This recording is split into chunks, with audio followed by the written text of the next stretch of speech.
CIA के साबिक intelligence तज्जिया car Larry Johnson ने दावा किया है कि आपना हुर्मस में अमरीकी आपाची हेलीकॉप्टर को ईरानी हमले में गिराए जाने का वाशिंगटन का बयानिया एक सरासर झूठ है, जिसे ईरान पर मज़ीद फ़ौजी हमलों के लिए बतौर बहाना इस्तेमाल किया जा रहा है।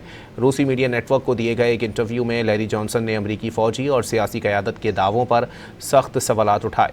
उनका कहना था कि अगर हेलीकॉप्टर को वाकई ईरानी ड्रोन या मिसाइल से निशाना बनाया गया होता तो दोनों अमरीकी पायलट्स का जिंदा बच जाना नामुमकिन था।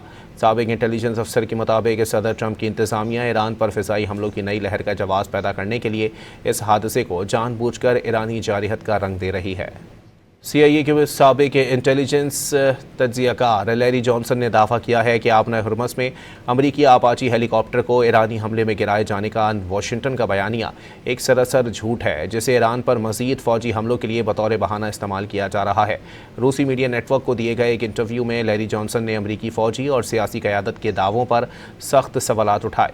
उनका कहना था कि अगर हेलीकॉप्टर को वाकई ईरानी ड्रोन या मिसाइल से निशाना बनाया गया होता तो दोनों अमरीकी पायलट्स का जिंदा बच जाना नामुमकिन था।